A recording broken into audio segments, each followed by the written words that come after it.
உங்கள் சரித்திரத்தை கர்த்தர் மாற்றப் போகிறார். நம்முடைய ஊழியத்தின் சரித்திரங்களை கர்த்தர் மாற்றப் போகிறார். நம்முடைய குடும்பத்தின் சரித்திரங்களை கர்த்தர் மாற்றப் போகிற நேரம் இது.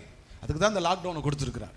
லாக்டவுன் கொடுத்தது ஜாலியாக உட்காந்து உலக தொலைக்காட்சிகளிலே முதன்முறையாக பார்க்கறதுக்கு இல்லை, அல்லது ஏதோ ஒரு காரியத்தை பார்த்து கொண்டு நம்முடைய மொபைலில் இன்டர்நெட்டில் நேரத்தை செலவு செய்வதற்காக அல்ல.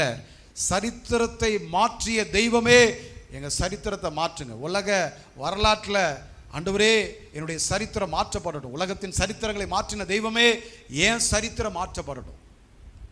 நேற்று வரையில் இருந்த என் வாழ்க்கை மாற்றப்படட்டும்.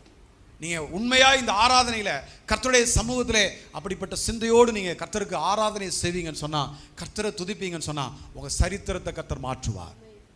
நேற்று வரையிலும் கேவலமான சரித்திரங்கள் இருந்திருக்கலாம், நேற்று வரையிலும் அவமானமான தரிசனம் இருந்திருக்கலாம், சரித்திரங்கள் இருந்திருக்கலாம், நேற்று வரையிலும் யாரும் விரும்பாத ஒரு சரித்திரம் நம்முடைய வாழ்க்கையில் இருந்திருக்கலாம். ஆனால் இன்றைக்கு இந்த காலை நேரத்தில் ஆண்டவர் சொல்லுகிறார், கர்த்தருக்கு ஆராதனை செய்கிற, கர்த்தரை துதிக்கிற, கர்த்தரை மகிமைப்படுத்துகிற, கர்த்தரை உயர்த்துகிற உங்கள் வாழ்க்கையில் ஆண்டவர் ஒரு பெரிய மாற்றத்தை கொடுத்து உங்கள் சரித்திரத்தை மாற்றப் போகிறார்.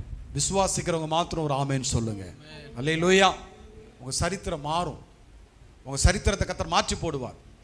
கடன் போராட்டத்துக்குள்ள, பிரச்சனைக்குள்ள, வியாதிக்குள்ள, இப்படி ஒருவேளை நான் என் சரித்திரம்லாம் இதுதான் பாஸ்டர் என்று சொல்லி இந்த செய்தியை நீங்கள் கேட்டுட்டு இருப்பீங்கன்னா, இந்த காலை நேரத்தில் கர்த்தரை துதிக்கிற அனுபவத்தோடு, கர்த்தருக்கு ஆராதனை செய்கிற அந்த அனுபவத்தோடு கூட நாம் காணப்படுவோமே என்றால், நிச்சயமாய் சரித்திரங்களை மாற்றின தெய்வம் நிச்சயமாய் உங்கள் சரித்திரத்தை மாற்றி போடுவார்.